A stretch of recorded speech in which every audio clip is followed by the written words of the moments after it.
The silver spacecraft hung motionless above Seattle's Space Needle, its smooth surface reflecting the city lights like a mirror suspended in the night sky. Inside, Zara X-397 was frantically trying to recalibrate the navigation system after an unexpected solar flare had thrown the ship's instruments into chaos. The young xenobiologist from Proxima Centauri B had been conducting a routine observation mission of Earth's evolving ecosystem when everything went wrong. "Computer, engage emergency landing protocol," Zara commanded, her iridescent skin flickering with stress patterns as she watched the altitude meter dropping at an alarming rate. The ship's AI responded with a series of warning beeps, indicating multiple system failures. The landing thrusters were offline, and the anti-gravity stabilizers were failing. Seattle's skyline was approaching far too quickly. Dr. James Chen was walking home from his late shift at the University of Washington Medical Center, his mind still occupied with the challenging surgery he had performed earlier that day. The cool autumn air helped clear his thoughts as he cut through Denny Park, taking his usual shortcut. At 34, he had already made a name for himself as one of the most promising neurosurgeons in the Pacific Northwest. But tonight, all he wanted was to get home to his empty apartment and catch up on sleep. He never saw the spacecraft coming. The impact wasn't as violent as it could have been. Zara had managed to engage the emergency cushioning field at the last second, but it was enough to send James flying several feet through the air before he crumpled unconsciously onto the wet grass. The spacecraft, now no larger than a delivery van thanks to its emergency compression protocol, came to rest beside him with a soft hiss of equalizing pressure. Zara emerged from the ship in a panic, her translucent skin now pulsing with alarmed red and orange patterns. Her large, almond-shaped eyes adjusted quickly to Earth's atmosphere as she assessed the situation. The human male was lying motionless on the ground, a small cut on his forehead trickling blood. "Oh, by the sacred stars," she whispered in her native tongue before switching to English, which she had learned through years of monitoring Earth's communications. "Please don't be dead. Please don't be dead." Her medical scanner indicated that the human was alive but had suffered a concussion and several fractured ribs. The injuries weren't life-threatening, but they required immediate attention. Protocol dictated that she should immediately depart and avoid any contact with Earth's inhabitants. Direct interaction with humans was strictly forbidden by the Interstellar Research Council. But Zara couldn't bring herself to leave him there, injured and alone. Her mission was to study and preserve life, not abandon it in its time of need. Making a split-second decision that would change both their lives forever, Zara activated her personal cloaking device, making her appear human to any casual observer, and called emergency services. She knew enough about Earth's medical facilities to know that the nearby hospital would be able to treat his injuries, but she couldn't risk letting them discover any trace of alien intervention in the accident. As she waited for the ambulance, Zara used her advanced medical knowledge to stabilize James's condition, carefully applying a regenerative field to prevent any further damage. She noticed his hospital ID badge and quickly memorized his information: Dr. James Chen, Department of Neurosurgery. The irony wasn't lost on her that a healer had been hurt because of her mistake. The sound of approaching sirens filled the air, and Zara made another decision that went against every protocol in her training. She wouldn't just leave him at the hospital. She would stay and monitor his recovery. She needed to ensure there were no unexpected complications from exposure to alien technology. She told herself, trying to justify her choice. But deep down, she knew there was something else, something in his peaceful expression, even in unconsciousness, that called to her on a level she didn't quite understand. As the paramedics loaded James into the ambulance, Zara slipped into the back, claiming to be a witness to the accident. She fabricated a story about a hit-and-run driver, knowing that the truth would be impossible to explain. Throughout the ride to the hospital, she kept her hand near his, maintaining the subtle healing frequency that would help his body recover. Looking down at his face under the harsh ambulance lights, Zara felt an unfamiliar flutter in her secondary heart, a sensation that would become increasingly familiar in the days to come. She had no way of knowing that this accident would lead to the most significant xenobiological study of her career, the study of love across the stars. In the hours that followed, As James was admitted to the emergency room and taken for scans and treatment, Zara remained close by, her cloaking device maintaining her human appearance while she processed the magnitude of what had happened. She had not only crashed on Earth but had injured one of its inhabitants and was now actively involving herself in his care. The Interstellar Research Council would have her credentials revoked if they ever found out. But as she watched the hospital staff work to treat James, she began to see this accident as more than just a catastrophic mistake. It was an opportunity to learn about humans up close, to understand them in ways that years of distant observation never could. And perhaps, though she wouldn't admit it to herself yet, it was also a chance to experience something entirely new, something that wasn't covered in any of her xenobiology textbooks or research protocols. The night deepened, and Zara settled into an uncomfortable chair in the waiting room, her mind racing with possibilities and fears. Her ship's self-repair systems would need at least 3 Earth days to complete their work, giving her time to ensure James's recovery. After that, she would have to face the consequences of her choices. But for now, she focused on the steady beeping of human medical equipment and the rhythmic breathing of the man whose life had literally collided with hers. James Chen's return to consciousness was gradual, like swimming up through layers of thick fog. The first thing he noticed was the familiar antiseptic smell of a hospital room, a scent he knew well, though usually from the other side of the stethoscope. The second thing he noticed was a gentle humming sound, almost too quiet to hear, and a warm sensation spreading through his chest that didn't feel quite like any pain medication he knew. When he finally opened his eyes, he found himself looking into the most remarkable face he had ever seen. For a moment, he thought he was still dreaming. The woman sitting beside his bed had features that were somehow both elegant and otherworldly: high cheekbones, large eyes that seemed to shift color in the fluorescent lighting, and skin that appeared to have a subtle, silvery sheen. She was beautiful, but in a way that made him wonder if his concussion was worse than he'd thought. "You're awake," she said, her voice carrying an accent he couldn't quite place. "How do you feel?" "Like I got hit by a..." James paused, trying to remember.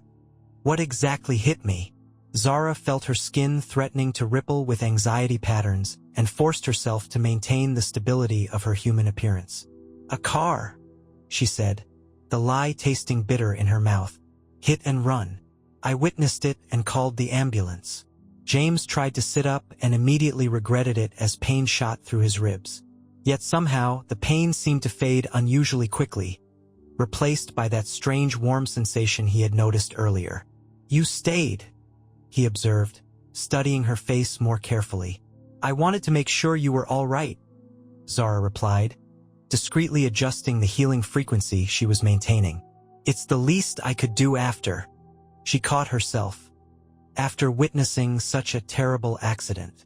Over the next few days, Zara became a constant presence in James's hospital room. She told the staff she was a medical researcher, which wasn't entirely untrue, and her knowledge of human anatomy and medical procedures was impressive enough that no one questioned her presence.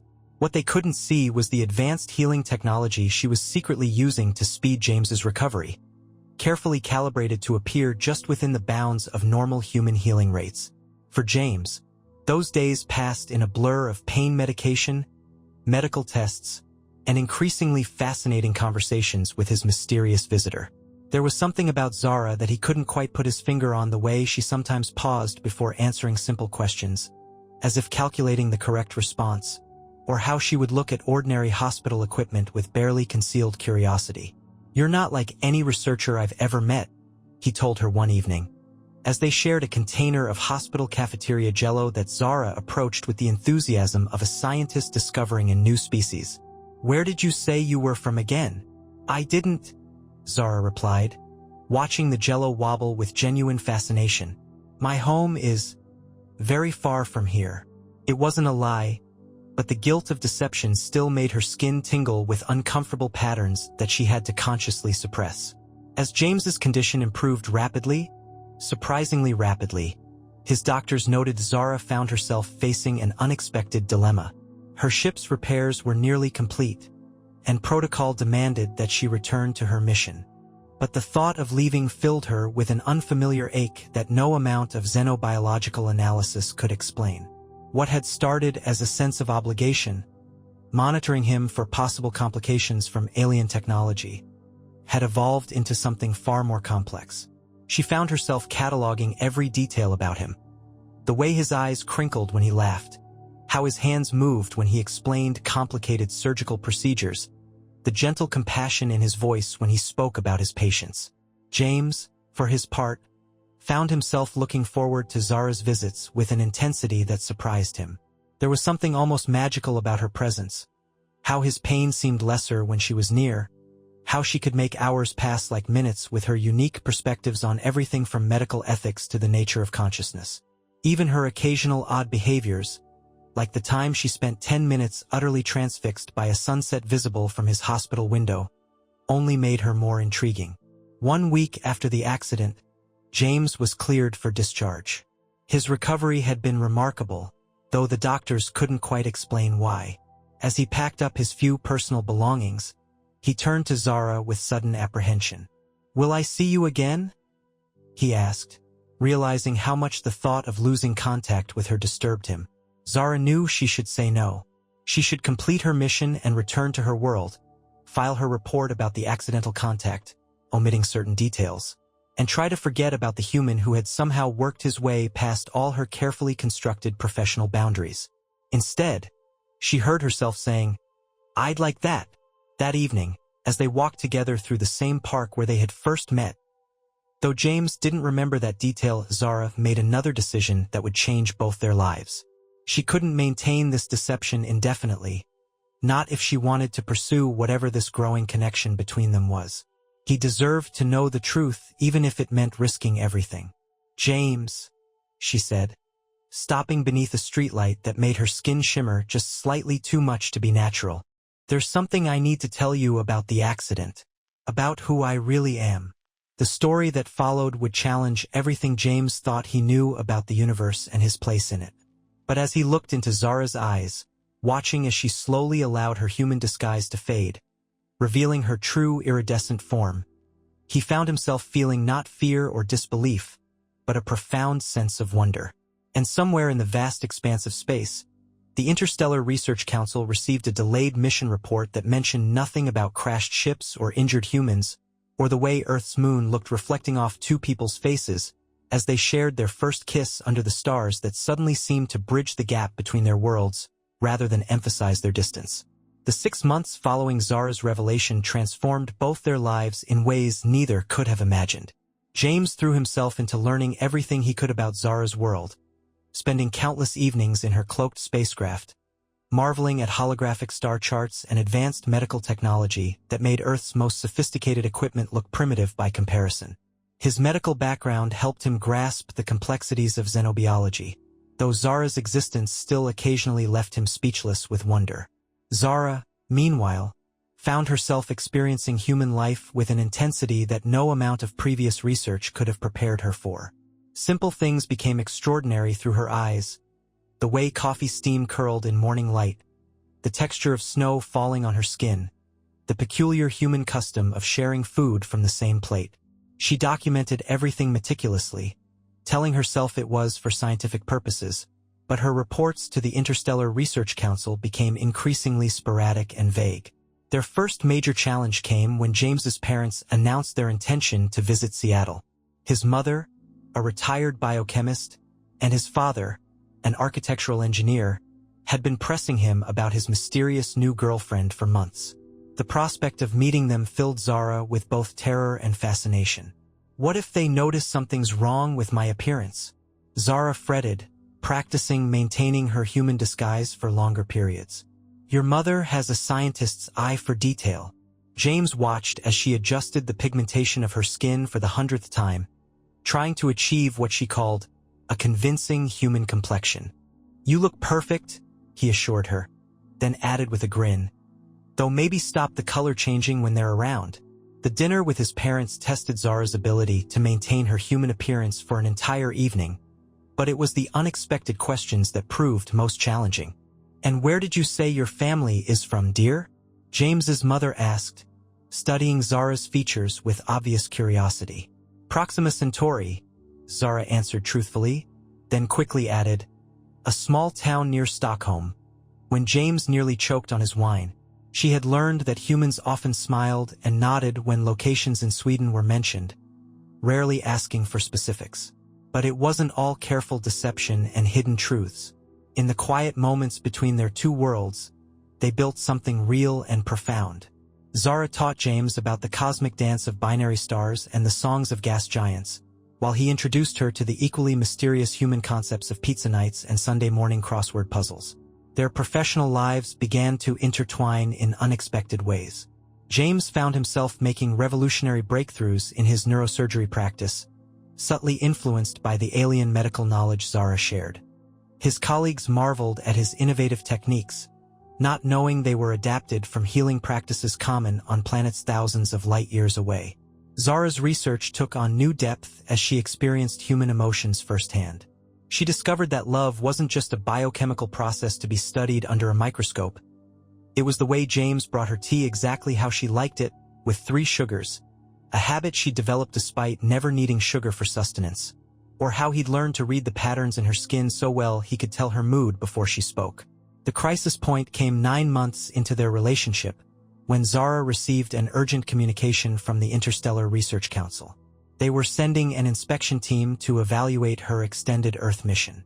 The message sent her into a panic that made her skin strobe through warning colors so rapidly that James had to help her stabilize her human appearance. "They'll discover everything," she said, her voice distorting with stress. "Interspecies relationships are strictly forbidden. They'll recall me to Proxima Centauri B immediately. They might even wipe your memories of me." James took her hands, which had begun to shimmer with anxiety. "Then we'll find a way to prevent that. Your people aren't the only ones who can be clever about bending rules." What followed was an elaborate dance of deception and carefully crafted half-truths. They converted part of James's apartment into what appeared to be a proper scientific observation post. Zara prepared reports documenting her distant study of human medical practices, careful to remove any hint of personal involvement. James helped her stage photographs and data that suggested she'd maintained proper scientific distance throughout her mission. When the inspection team arrived, disguised as visiting medical researchers, they found everything in perfect order. Zara presented her findings with professional detachment, while James played the role of an unwitting research subject, just one of many humans she'd observed from a safe distance. The inspectors never noticed how his heart rate increased when she was near, or how her skin threatened to ripple with patterns of joy whenever their eyes met across the room. The inspection team departed satisfied, but the close call left them both shaken.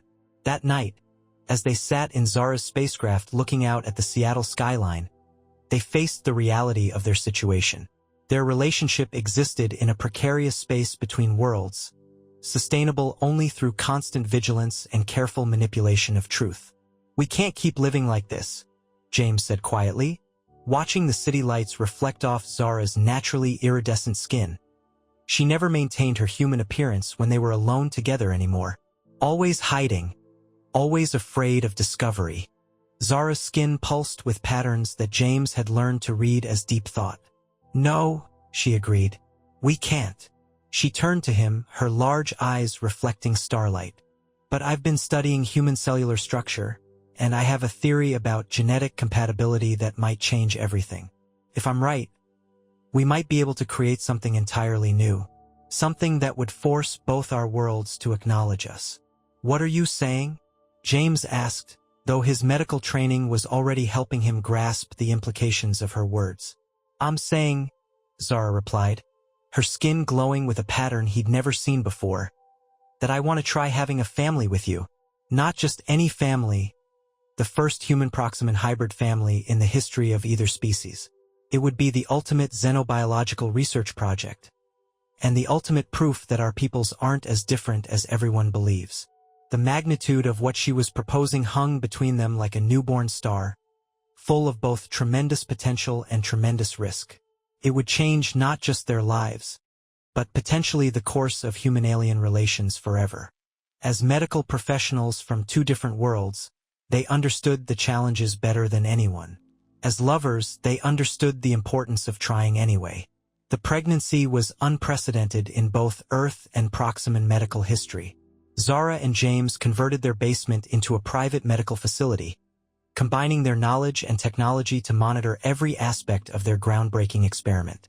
The genetic fusion of their species required all of their combined expertise, James's understanding of human physiology and Zara's advanced xenobiological knowledge. The first trimester brought unique challenges. Zara's natural bioluminescence increased dramatically, making it nearly impossible for her to maintain her human disguise for more than a few hours at a time. She had to take a leave of absence from her research, citing a rare condition that required isolation. James's colleagues at the hospital noticed his distraction, attributing it to worry about his mysteriously ill girlfriend rather than his constant monitoring of unprecedented hybrid cellular development. Their regular checkups revealed astonishing developments. The fetus, soon discovered to be twins, displayed characteristics of both species. The babies had developed both a human cardiovascular system and the secondary energy processing organ typical of proximans. Their skin cells showed the potential for both human pigmentation and proximan bioluminescence. Most remarkably, their neural development suggested they might possess both human emotional capacity and the proximan ability to process multiple simultaneous streams of consciousness. "They're perfect," James whispered one night, watching the three-dimensional holographic display of their children's development floating above their medical equipment. The twins' DNA structure rotated slowly in the air, a beautiful dance of human and alien genetics that shouldn't have been possible but somehow was. Zara's skin rippled with joy patterns as she felt the movements inside her. "They're more than perfect," she said. "They're proof that our peoples aren't just compatible, we're complementary. Everything my species lacks, yours possesses, and vice versa. Together, we create something greater than either of us could be alone." The pregnancy progressed faster than a human gestation but slower than a proximan one, settling at 7 months. As Zara's due date approached, they faced their greatest challenge yet. They couldn't risk delivering at a hospital, but a home birth would require additional medical expertise. They needed help, and that meant sharing their secret with someone they could trust absolutely. They chose Dr. Sarah Martinez, James's mentor and the chief of neurosurgery at their hospital. When they revealed the truth to her, showing her both Zara's true form and the remarkable prenatal scans, she sat in stunned silence for several long moments before breaking into a broad smile. "I always knew you were special, James," she said. "But this exceeds all expectations. Count me in not just as your medical backup, but as your witness to history." The birth itself was nothing short of miraculous. The twins, a boy and a girl, came into the world on a stormy Seattle night, their skin shifting between human tones and gentle bioluminescence as they took their first breaths. Their eyes, when they opened, were human in shape but had the subtle iridescence of their mother's species. "They're beautiful," Dr. Martinez breathed, checking their vital signs with both standard and alien medical equipment. "Completely healthy by both species standards, which shouldn't be possible. This changes everything we know about biology, about evolution, about life itself." James held his daughter while Zara cradled their son, both parents watching in wonder as their children's skin synchronized its patterns. Something Zara explained was a sign of strong emotional bonds in her species. They named the boy Atlas, after the Earth myths of a titan who bridged the gap between ground and sky, and the girl Nova, for the brilliant stars that had brought their parents together. The existence of the twins meant they could no longer hide their relationship from either world. Zara knew she would have to face the Interstellar Research Council, and James understood that their lives would never be truly private again once the truth became known. But looking at their children, perfect bridges between two worlds that had thought themselves separate and incompatible, they knew that every risk had been worth it. Dr. Martinez helped them document everything, preparing research papers that would revolutionize both human and proximan medicine. The twins' unique biology offered insights into cellular regeneration, consciousness transfer, and genetic adaptation that neither species had thought possible. Their very existence suggested possibilities that would transform both worlds' understanding of life itself. As the twins grew stronger each day, showing remarkable development in both physical and cognitive abilities, Zara and James began preparing for the inevitable moment when they would have to present their family to both worlds. They knew there would be shock, resistance, and fear from both humans and Proximans. But they also knew that their children represented something too important to hide. Living proof that the universe was more interconnected than anyone had imagined, and that love could quite literally create new forms of life. The revelation of Atlas and Nova's existence shook both Earth and Proxima Centauri B to their cores. The Interstellar Research Council convened an emergency session. While Earth's government scrambled to respond to irrefutable proof of alien life, proof that came in the form of two giggling toddlers who could switch between human and alien appearances at will. At 3 years old, the twins had developed abilities that amazed both species. Atlas showed an extraordinary talent for healing, his hybrid biology allowing him to instinctively understand and influence both human and Proximan physiological systems. Nova had developed unprecedented telepathic abilities, able to bridge the communication gap between humans and Proximans in ways that transformed interstellar diplomacy. The children's existence forced both worlds to confront their prejudices and fears. The initial shock and controversy gradually gave way to fascination and hope as the scientific communities of both planets recognized the incredible potential their hybrid genetics represented. Dr. Martinez's carefully documented research papers became the foundation for a new field of study: hybrid xenobiology. Zara and James found themselves at the center of a new era of human-Proximan relations. Their love story became a symbol of unity between worlds, though the reality of raising hybrid children proved more challenging than any diplomatic mission. Simple decisions like choosing a school became complex when your children could accidentally reveal their alien heritage during show and tell. The twins attended a specially created educational program that combined Earth and Proximan learning methods. Their classmates were carefully chosen from families who had been thoroughly vetted and prepared for contact with hybrid children. Atlas and Nova quickly became bridges between the young humans and the children of Proximan diplomats who had begun establishing Earth's first alien embassy. As the years passed, more human Proximan couples followed in Zara and James's footsteps, though none quite captured the public imagination like the original family who had broken down the barriers between worlds. The Chen X397 household became a gathering place for interspecies couples seeking advice and support, with Zara and James offering guidance on everything from genetic compatibility to dealing with cultural misunderstandings. On the twins' 5th birthday, both Earth and Proxima Centauri B celebrated their first official Interstellar Unity Day. The celebration was broadcast across both solar systems, with Atlas and Nova stealing the show by performing a traditional Proximan light dance while singing Happy Birthday in perfect harmony, their skin patterns synchronizing with the melody in a display that moved viewers on both planets to tears. That evening, as their children slept peacefully in their beds, Atlas surrounded by his collection of medical textbooks from both worlds, Nova's dreams projecting gentle light patterns on her ceiling, Zara and James stood in their garden, looking up at the stars that had once seemed to separate their worlds. "Did you ever imagine, when you crashed into me that night, that we'd end up here?" James asked, wrapping an arm around his wife's shimmering form. She no longer bothered with her human disguise at home.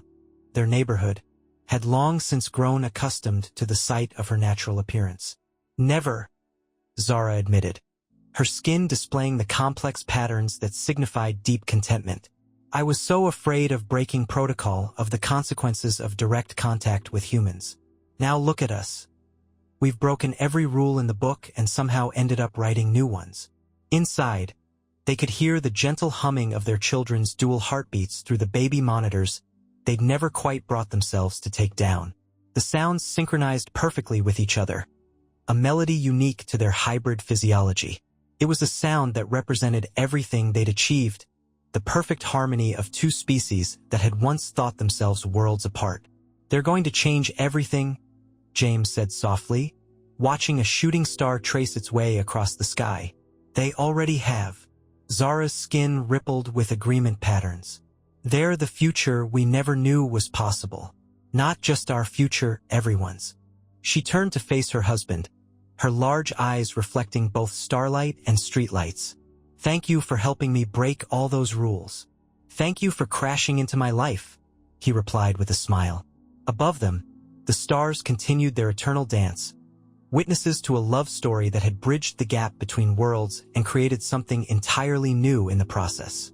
Atlas and Nova slept on, their dreams filled with infinite possibilities that only they, children of two worlds, could imagine. Their very existence was proof that the universe's greatest miracles often came from its most unexpected collisions. And somewhere in the vast expanse of space, other beings looked toward Earth with new hope, wondering if perhaps they too might find connection across the stars. The story of the Chen X397 family had become more than just a tale of love between two individuals. It was a beacon for all those who dared to dream of bridging the gaps between worlds, proof that the heart's gravity could pull distant stars together and create new constellations of possibility.